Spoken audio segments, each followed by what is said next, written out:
संदेश के संग।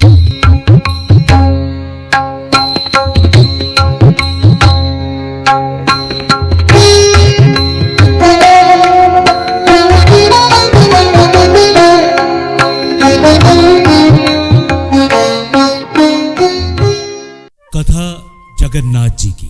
पुरी के मंदिर में भगवान श्री कृष्ण, बलराम और देवी सुभद्रा की आंखें फैली हुई क्यों हैं? यह हर मनुष्य के लिए आश्चर्य का विषय है कि जगन्नाथपुरी के मंदिर में भगवान कृष्ण के साथ राधा क्यों नहीं है, और दूसरा, तीनों भाई बहन की आंखें इतनी फैली हुई क्यों है? इस विषय में एक प्रसिद्ध पौराणिक कथा है। एक बार माता यशोदा माता देवकी के साथ द्वारका पधारी। वहां कृष्ण की रानियों ने माताओं से कृष्ण के बचपन की लीलाओं का वर्णन करने का अनुरोध किया। उनके साथ बहन सुभद्रा भी थी। माता यशोदा ने कहा कि वो उन्हें कृष्ण तथा उनकी गोपियों की लीलाएं तो सुना देंगी, पर यह कथा कृष्ण और बलराम के कानों तक नहीं पहुंचनी चाहिए। सुभद्रा द्वार पर पहरा देने के लिए तैयार हो गई। माता ने लीलाओं का गान शुरू किया। भगवान की लीला का रसपान करने में सब अपनी सुध बुध खो बैठे। सुभद्रा को भी पता नहीं चला कि कब भगवान श्री कृष्ण और बलराम वहां आ गए और उनके साथ ही कथा का आनंद लेने लगे। बचपन की मधुर लीलाओं को सुनते सुनते उनकी आंखें फैलने लगी।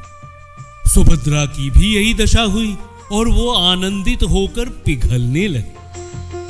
उस समय श्री नारद जी वहां पधारे। नारायण नारायण, किसी के आने का एहसास होते ही कथा रुक गई। नारद जी भगवान संग बलराम और सुभद्रा के ऐसे रूप को देखकर मोहित हो गए। वो बोले, नारायण नारायण भगवान, आपका ये रूप बहुत सुंदर है। आप इस रूप में सामान्य जन को भी दर्शन दें। तब भगवान कृष्ण ने कहा कि कलयुग में वो इस रूप में अवतरित होंगे। जगन्नाथपुरी में भगवान का यही विग्रह मौजूद है, जिसमें वो अपने भाई बलराम और बहन सुभद्रा के साथ है। परंतु ये विग्रह भी आधा अधूरा सा क्यों है, इसके पीछे भी एक और पौराणिक कथा है। इस मंदिर के उद्गम से जुड़ी परंपरागत कथा के अनुसार भगवान जगन्नाथ की इंद्रनील यानी नीलमणि से निर्मित मूल मूर्ति एक वृक्ष के नीचे मिली थी। ये इतनी चकाचौंध करने वाली थी कि धर्म ने इसे पृथ्वी के नीचे छुपाना चाहा। मालवा नरेश इंद्रदुम्न को स्वप्न में यही मूर्ति दिखाई दी थी। तब राजा ने कड़ी तपस्या की और तब भगवान विष्णु ने उसे बताया कि वो पुरी के समुद्र तट पर जाए और उसे एक दारू यानी लकड़ी का लट्ठा मिलेगा। उसी लकड़ी से वो मूर्ति का निर्माण करवाए। राजा ने ऐसा ही किया और उसे लकड़ी का लट्ठा मिल भी गया।